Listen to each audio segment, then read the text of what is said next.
Hey everyone, I'm Paizen. That's Crazy Fi here with Couch Cat, and we're here to talk about Idle Clans. This is a review light, if you will. Do they say that? Kind Almost of. like a roguelite. Yeah. Okay. Maybe not. But anyway, we're not like official reviewers. This isn't gonna be like a out of 10 review here. But we've been playing. Well, we've been doing this for a while, but we've been cycling through browser and mobile-based MMOs or MMO-ish games as a community, the Couch Cat community within our Discord server. And Idle Clans is the most recent game that we've all played together, not to test it, but just to play together and see how we would like it long term ish.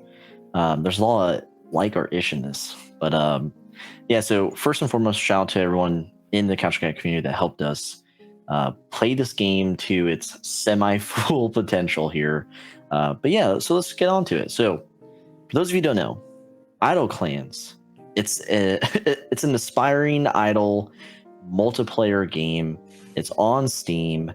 It was designed by a game studio called Isam Games.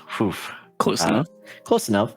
And it's basically a lean MMORPG with simple gameplay mechanics that mimic traditional MMOs and RPGs in general. It's got parties, it's got crafting, it's got clans, quests, and more. So right off the bat, everyone says this is a Melvor Idle clan, or excuse me, Melvor Idle clone. You'd be correct.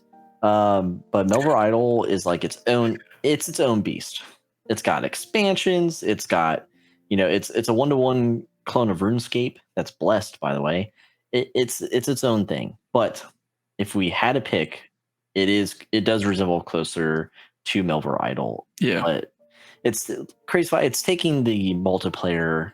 There's a gap in the market for idle games with good multiplayer, mechanics or capabilities. Right. And I mean, you would probably agree. Idle Clans is trying to fill that void, and so that brought us to the plate, or not to the plate, but it brought us to playing Idle Clans, and we're just going to get into it. So, one of the topics we wanted to cover, first and foremost, is nowadays these games. There's so many idle games, especially on Steam, that are free to play or mixed, whatever.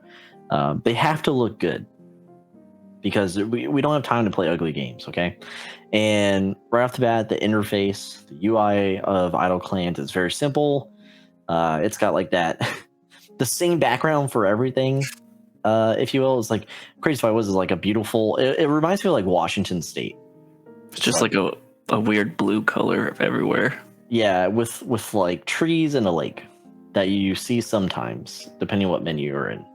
But for the most part, it's very easy to navigate. Nothing's really hidden. I don't know. Would you agree, Crazy Fi? Yeah, I mean, I would say the UI is nothing's really hidden. So the UI is very clean and simplistic.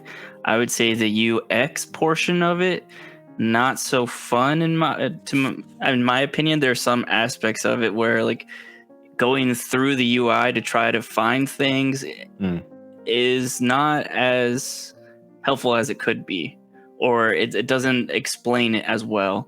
Like the player marketplace or player shops, I wasn't really a fan of how the UX portion of that is, but the UI portion of nothing is hidden for sure. It's you just click and there it is, but it could be done better for the experience portion of it.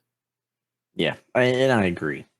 Next, we're going to talk about like the profile. So the profile portion of the game, it's your standard RPG. It's got your equipment display, where you'll be equipping your things, seeing your stats in all of its totality. Also, it's got housing, and this is another aspect of the game where you'll see it in both the multiplayer and single player. But this is where you'll upgrade your housing, and this is if you're looking for a gold sink, this game has tons of it because everything is so freaking expensive, especially in terms of resources. But yeah, the profile section pretty standard here, basically for self improvement for your character. Yeah, I don't know, anything to add there about the Yeah, I profile mean, I'd section? harping on that UX portion again, like the equipment side, like inventory and everything, like that got cluttered really fast, and there wasn't really a good way to organize the overall picture of your inventory. Yeah, you could search by, like weapons or tools or Mhm. whatever, different aspect of it. But I couldn't actually just organize my inventory the way I wanted to as a big picture inventory. That and like my weapons that I had, or like any of my gear that I had on my person, I couldn't really check the stats without having to. For me, it would just automatically unequip, throw it in an inventory, and then I'd have to see the stats from it that way. Yeah. That was kind of a pain in the butt, like why do I have to unequip my best item to see what the stat is so that I could compare it with this other item that's buried deep within my inventory somewhere, because it'll just fill up the next empty spot. And if I had sold something in the middle of my inventory, I earn an item and it's going directly in that spot and I have to go find it now. Yeah. So that portion, like again, this like UX portion of it is kind of lacking, or can be better in some aspects. And I'm all about upgrading your, having that chance to upgrade things, a path, so to speak, in the inventory. It allows you to do that, but man, starting off the bat, it's just such a pain in the ass with how much inventory you're actually given. I just I blocked it from my head when I was discussing the profile. I was like, dude, I fucking hated the how the equipment interacts with the inventory and how what it takes for us to view something that's actively equipped. Yeah, Um, yeah, but again, that's not the large part of the game, so it's whatever. It's just a gripe. If you played MMOs and RPGs, you're just like, I don't like that. But moving on to what we would both say is the main uh, draw. Well, we have a section for that, but basically the community aspect of the game. That's like what's new, what's not in Melvor, and this just includes a freaking global chat for one, which is just kind of funny. A global chat in an idle game. And have you yeah. ever used it, dude? No, I like every once in a while I see it because it's buried. Okay, that is the one thing that is actually buried. Okay, It's in like yeah. the top right hand corner, and then you have to go to like a hamburger menu on the top right hand corner. Open that up to find the chat, and then it has like 6 different chats, or 4 or 6 different chats you could Mhm. actually chat in. And every once in a while I go in there to look at it. I'm like, what? Like, there's really nothing here. Dude, Why is this a thing? I used it 3 times, and every time I said I'm here to party, and I would get 1 or 2 responses, and I'm like, it's dead. Yeah. But yeah, so in the community section of the game, you'll find clans, and that is the biggest draw, one of them, in this game. But you'll find your clan or the clan portion of the game, where you can sort. One, you have members, so you're not alone in this idle game. And a lot of idle games, I think, one, they don't come with friends lists. They usually it's like some player market, so to speak. That's like your interaction they're trading, but no, you get your members. You can start parties not from, but you can start parties with your clan members. You can manage your clan quests. So there's active objectives for all the clan mates, easily visible too. Everyone can see it. And there's also property tied to this section. So much like the player housing for just your character, clans have property that you can put more gold and resources into to eventually upgrade, and they basically give like a passive bonus. One, there's increased clan inventory, which is also part of the clan section here, and not the gold storage is kind of like unlimited, but yeah, it does increase your inventory, and also this property does soft buffs, for your clan mates. And then there's I don't even know. I don't even think we ever got one. But with clans and then clan quests, and then also just doing activities within the game, you can earn clan credits, and that goes towards upgrades. And those are mainly passives. Clan members could be me and Crazy Fi could be in a party together, and if we're in a party together, doing battle, it'll be +5 whatever, or 5% extra whatever, drops or attack, whatever it was. But there's passives like that available. And I would say Crazy Fi, that was at first when it's kind of easier to get engaged, it was very motivating for us to work together to get to obtain some of that stuff, like the property and whatnot. Yeah, I would agree. I mean, this is the aspect of the game that the developer or should or is also pitching, like how it's different from Melvor. Like you said, Mhm. it's this multiplayer aspect, so it should be probably the best portion to the game, so it could Mhm. stand out from Melvor. Yeah, and initially it was great. You know, the Couch Cat community came together. We had like 10 to 12 different players in our clan, and you could have up to 15, I believe it is. It is. Yeah, which is fairly good for an idle game. Like you don't need like a massive amount of people in a clan because that will probably destroy the what The it takes in-game to do tasks and stuff balance. like that. Yeah, the Yeah. balance there. Yeah. But we could easily get over 15. Just saying, okay? Just saying, dude. But I mean, even the balance at like 12 players, right? Like we knocked out quests like within seconds of them popping up. It was Quests were awful. it The was just property is the property was a grind. upgrades are yeah, Property was predatory. absolutely a devastating grind that like just got really boring really fast because it was either Mhm. you spend time working with the guild on getting your property upgraded, or you do something else. Yeah. Like there was no like I could do both. It's I'm going to grind for a week to get these things done for the guild or clan, or I'm just going to say screw the property. I'm going to go upgrade my own character willy nilly and just live my life how I want, I guess. Yeah. Yeah, I don't know. Like it's a cool aspect. At a certain point, it just became a chore, in my opinion. Yeah, I don't know. I mean, there's not much you could really do with the idle game.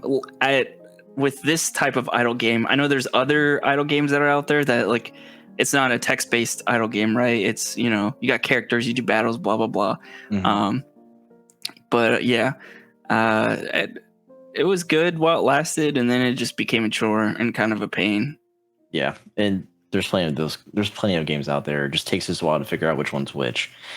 So next, within the community section is the local market. Here, this is where I spent most of my time selling my shit to NPCs because it's essentially an NPC store where you could buy things like very basic stuff. You could sell to NPCs straight from your inventory, but this is essentially the NPC market. There's also a portion where you can go and upgrade your character. So you could buy like skill EXP, so like increase woodcutting EXP. You could buy buffs, so you could in the same vein of woodcutting.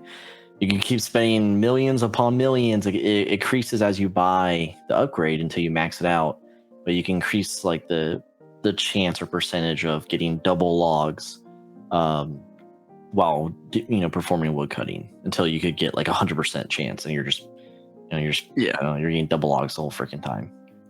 So there's that aspect. Again, nice upgrade path. It just required a lot of gold, and still requires a lot of gold if that's your thing. If you want to be like in RuneScape and you want to be like max out in everything you do. Yeah, and then there's player shops, and this is I used it like twice, I think. But player shops, it's player and economy, so to speak. And this is where players are like crafting or selling their drops from dungeons or whatever. And I think I used it to buy, I don't know, a spell book because there's magic in the game. But yeah, I don't know, Crazy Fi, do you have any experiences? Yeah, I basically spent all my gold. If it wasn't on the clan property, it was in the NPC market and the upgrades for my character. I like this concept where you have tiered lists of upgrades you could do to buff your character to make it easier to grind. However, it takes a frick ton of gold to update or upgrade, which I don't know if like I was doing something wrong. At one point, I was just max out logs and I would just sell those off, and I still struggle to keep up with trying to upgrade my character with the gold because I wasn't bringing in enough gold, and I was using up all my gold for other things. So it was kind of a pain. I don't know if it's like a force, like, hey, you need to go use a player shop and make some gold off the economy. Maybe that could be a thing. I'm not exactly sure. But I will tell you, the player economy, I barely touched as well. The UX portion of this, like, you had to go to the player shop portion, and it didn't populate different players and their markets. You had to search for individual items you wanted. Yeah. And then, like, you had to type it in, and then you had to go in and look at the different people who are selling that item.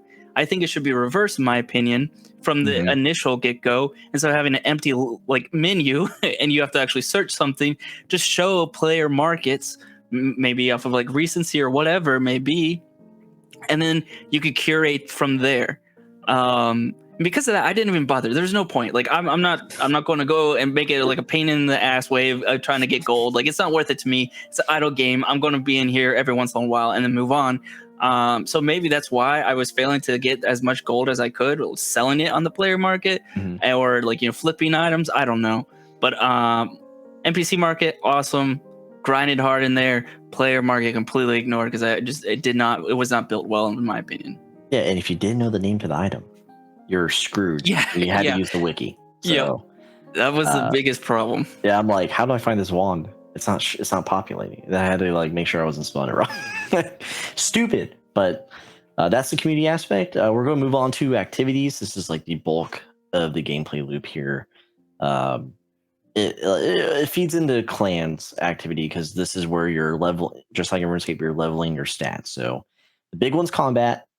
Combat's pretty straightforward, but it's different compared to other idle games, because you actually have a, like, combat screen. You see your character, your equipment. This is where you can invite players or clan members to a party, and you can partake in combat and dungeons, etc., with other players. There's multiple zones. Unfortunately, even though the zones are, they're named differently, they have different. There's a plethora of enemy NPCs in this game. They don't change the backdrop. It's the same, like, Washington State, like Pacific Northwest, trees in lake, and even the dungeons. I looked it up on YouTube, because we never got to a dungeon because we were all so weak. But even the dungeons, they did not change the background, so that was unfortunate. But combat's, there's a lot of layers to it, so to speak. There's just a lot of NPCs to kill, with all their different drops, etc., and weaknesses. It's kind of nice. They all had different attributes and weaknesses. Then there's, of course, we're not going to go over all of them, but there was crafting, woodcutting, fishing, farming, but it's behind a paywall. There's some things are behind a paywall, and a bulk of the activities are not. The paywall is not steep.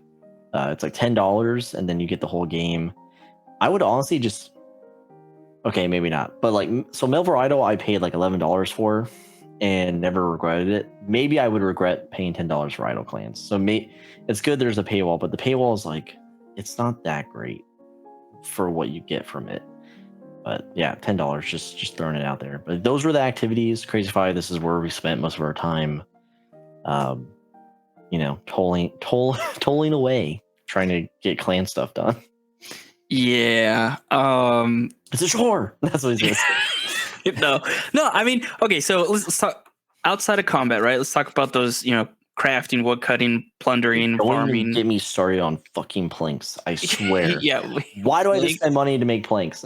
Dude, there goes all my gold. All those, I felt like, were fairly easy to level up. Like, I maxed out on a lot of those different activities fairly fast for an idle game, which, I mean, not complaining, right? Because maybe the time to play this game is like a month, 2 months. Like, I think we did like 2 months or so playing this game. Yeah, and it's not one of those games where you have to grind years to be able to unlock everything, which I could appreciate, because I don't like that at all. Yeah.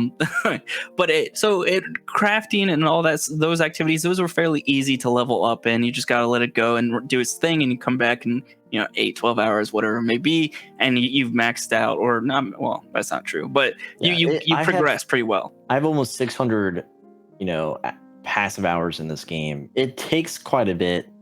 It's not like overnight, but it's not as slow as other games out there. Right. I would say it's actually well balanced with the XP earned, and you can also craft potions to increase the XP as well. Yep. And then if you do the paywall, you can boost EXP as well. You get like 3 boosts a day. So Yeah, absolutely. So that aspect of it, I think, is really good for the game. Combat to me was kind of weird. There wasn't like much description on it, right? Like you could go to different locations to fight different NPCs, but what did that mean? Why would I do that? What are the drops that they provided? I don't really know until I actually fight them, and then it's like, okay, so this one drops just meat, this one drops stuff for magic. Like I have to go figure this out because it's not really intuitive to what is happening. And then dungeons, like what is a dungeon? What happens when you do a dungeon? I have this key. What does this mean? What's going to happen when? How do I know if I'm prepared? Like, yeah, like am I prepared? Am I leveled up enough? Like I don't know. Like what's happening? Like there's nothing to explain in the game what it does or how it works, so that you feel prepared walking into it. And that's honestly why, like, the only reason why I did combat was to knock out the guild or the clan quests. Yeah. And that was basically it. Because what benefit did it provide to me? Because I don't know. I don't know. I would have to just battle different freaking NPCs to figure out what it would benefit me. And it's like, oh, okay. I would prefer if it was just upfront, like, you fight this one, you get this item. If you're trying to grind this aspect of the game, you want to go fight these NPCs in this area or whatever it may be. And here's how dungeons work. Like, just simple, like, not just like you need a key and that's it on the dungeon page. Like, I want more. I want more explanation. Maybe like a mini tutorial when you start the game to explain it better. Like, I don't know. Like, so that portion of it kind of lacked for me. Yeah, I agree. It was a little spooky at times. We had CouchCat members reporting that they enter a dungeon just to get one shot. So that's all we had to go off of. It's like, well, if he died, I'm going to die. Yeah. So we're just not going to touch that part of the game. There's too many unknowns. Right. Yeah. So I agree with pretty much everything you said there. We did have the same experience, but we're going to move on to the main draw, or at least what we think is the main draw or draws of the game. Of course, one, at least for me, and I know it was actually fun when we were doing them, the parties. Active parties with a battle screen. Have not seen that in any idle game recently that we played. And it's not an idle game, but it's got a mix. But we're active players, avid players of SimpleMMO by Galahad Creative. And, that the only parties in those games or in that game is stepping, and that's recent. I don't even know if it's a year old yet, maybe, but it's you get stepping parties. With this, you actually get combat with like a MMO light, like very leaned out game. I thought that was cool, and it was great in our Discord to be like, hey, clan quests have just refreshed for the day. We have to kill these NPCs. Who's got the bear party? Who's doing orange dragons? Whatever. That was a cool aspect. And that was a draw in the beginning. Before, like Crazyfy, you say it's just like a chore. It's not exciting once you get down to it. Like, basically, we would start a party, and I'm like, I'm gonna go, peace out. I'm gonna go shower. Like, yeah, let's kill these 199 foxes, okay? Like, yeah. And then the second aspect, or the second draw, the clan. The clan part, creating the clan. Bringing the players together, having the option to have 15 members, having the shared goals or the specific goals, the refreshed quest. Even though, like Crazyfy said, it literally takes like 10 minutes to like knock them out if everyone's prepared. Like if everyone's ready to like craft or whatever, because there's crafting portion and then the PvE NPC battle portion of your quest, but they don't scale with your clan. If that's even possible, but they don't get harder. It's right. Like the same level. But again, the clan portion, you had everything to work towards the upgrades for the the clan members. You had the property, all that stuff, the shared inventory, the shared bank. I think it's a good attempt, and it could be better, and it probably could or will get better. But yeah, those are the two things. Crazyfy, what do you have to say about parties and clans, or just in general? I agree with you. I think these are the main draws to the game. I don't think I would play it as long as I did if it wasn't for the clan aspect, be able to play with multiple players and having a common goal together. So I do like that a lot in this game, because otherwise, if this was a single player game, there would be no reason for me to play it, because I would be just clicking a button once every 24 hours or so and be like, yep, that was great. See you in another 24 hours game. So this time around, like, I have objectives to meet with my team to get it done. And and at one point, honestly, because the clan tasks or quests take so short amount of time to complete, that it became a race for me. Like, can I beat everyone else out in the clan to get my name on the top 3 of like contributors for the combat or delivering items or whatever, like, because it would go by so fast. Like 10 minutes later, after like I see the announcement, like, hey, clans quests are up or tasks are up or whatever, and it's like already done. I'm like, damn it, like they beat me to it, like, and a lot of become a times race. like 2 of us that could completely wipe. Yeah. And then no one gets credit but us. Yeah. It's like, okay, well, damn.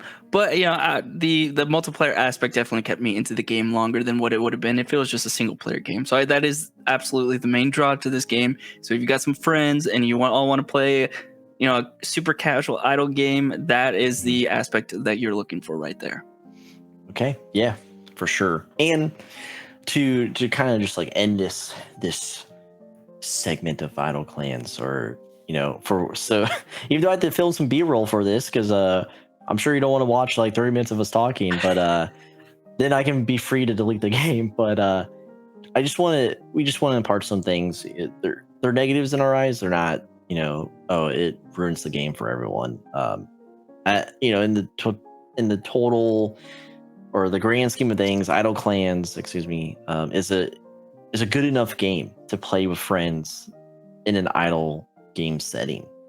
But there are some things that we just want to make you aware of that we experienced. And we do have a blog post companion to this. Oh, it came before the video. So this is actually the companion, but we do have a blog post on this where we drew insight from our Discord community, and they weighed in their plus and negative or minuses or pros and cons. But this is just kind of like a really short version of what we got here. And one of the negatives, I say that loosely, it sounds like, oh, the end of the world, but it's not entirely free. I mean, of course, Steam, they force games to say like there is there is potential purchase here, but it's not entirely free. So when you download the game, you're going to find out real quick that there's some activities you can't boost, all this stuff. Just be aware of that. It's not a steep purchase, but just be aware. Also, it's kind of like the theme of the game, but a loss of like the personal buffs. So within like the local market, all the way to the clan upgrades and stuff, they all have a high cost, and it's gold, and it's resources, and it's your time, and it's because of the production chain, which I'll mention real quickly after this. It can take a lot of time and resources to get any of those unlocks. And yes, Crazy Five, we've said this, like, we don't know the longevity of this game, how long you were really supposed to play it for. You don't want things to unlock right away. Right. But man, some of the costs in this game are just outrageous. Absolutely. And it's not like encouraging you to buy in-game gold or anything, but it's just like, why do I want to chop wood for 5 weeks of my time just to get the next house? Yeah. I'm gonna go play something else. By the time I'm done, Starfield's freaking released. Okay, like I have nothing else. I have something better to do. Absolutely. But yeah, and that leads me to the production chain. It's bogged down. So very early in the game. So this game, it's still being upgraded. It's still being updated. It's still being, buffed, nerfed, whatever. They just released like a new dungeons, so good on them. It's not a dead game, so hop in if you want. But very early on, they did like a nerf to mining, and like added more requirements to Smith. So like a lot of us were like, dude, just start mining gold, because gold stuff doesn't require coal or anything like that, right? Like it doesn't require like iron or it doesn't require another resource. But they fairly early on they changed that, and suddenly it's like, this one ore to smith now requires like 2 additional, like iron and bronze or some shit, and that's all throughout the production chain. For like even planks that cost money and wood and whatever. But that's something to be aware of too. Like it's if you just want to like shut your brain off, no, because you're going to do one activity to another activity and then mesh those two together to get something out of the third activity, and it might cost you money or gold. And then the final thing, we've already mentioned it. It's again the high cost, but for the clan stuff, for the property, and the upgrades, like you need an enormous amount of clan credits just to get one upgrade. It's like 12,000 plus credits to get your first upgrade, and most of them are kind of like trashy. Like they're not worth it. Yep. The ones that are worth it are like 24,000 clan credits, and we're only getting like 3 clan. Like we get like a couple, like 2 to 3 clan credits or something from opening a chest in your inventory. Yeah, per activity. Yeah, and then for the clan quest, like we're getting like maybe 16 or something. Like, dude, it's too much. Yeah, it's a slog for sure. Yeah. So those are just some general negatives. Like, it doesn't break the game, but you should be aware of it if you're looking to sink time. And good or bad, you'll sink time into this thing. But yeah, is there anything you wanted to add, Crazy Fi, that we didn't already list? Nah, I mean, so you hit it pretty well. It's just basically high cost for a lot of things, But the biggest thing, okay, so the not entirely free portion, I had some Google rewards money just sitting around about to expire. So I was like, well, I'll just blow it on this game. And it ended up being like $11 for me for whatever reason instead of 10. I don't know. There was like a difference. I don't know. And the Steam game wouldn't work. It would constantly crash anytime like I'd finish a task or finish resources. The Steam game would crash. So I only played on my phone. But when I first started playing, it did feel like if I wanted to actually progress in this game, I would have to purchase that one-time membership into the game. Because like farming was a big one for clan quests or tasks that we had to do. Like, you need to deliver potatoes and onions and stuff like that. It's like, well, I could only do that if I pay for this game. Other aspects of it, like I think it something to do with the magic side of the house. I can't remember exactly. But I was like, well, this is kind of like if I don't pay this money. Enchanting. Yeah, enchanting. That's what it is. Yeah. Enchanting, which is big in my opinion for this game. If you want to buff up your gear at all, you have to pay this one-time token. Granted, you could buy it in game, like people could sell it on the market. But like the amount of gold you're going to have to grind for to get that freaking token, ridiculous. So I don't know. My money was free money that I had. It was going to expire. If I had paid real money for it that I had actually earned from my job, I would probably be kind of regret purchasing for this game. But that said, like that portion of it was kind of annoying. Like, and it's the biggest criticism you'll see online as well. Like, you go to their subreddit, you go to any of these subreddits where the developer is posting like incremental games. Like when he posted the update in the incremental games subreddit, literally one of the first 3 comments is about like, oh, pay to win. Like you have to pay to actually get into the portions of this game, and that, like they were not happy about that aspect. So it is probably the most criticized portion of this game is that the paywall kind of prevents you from really playing this game.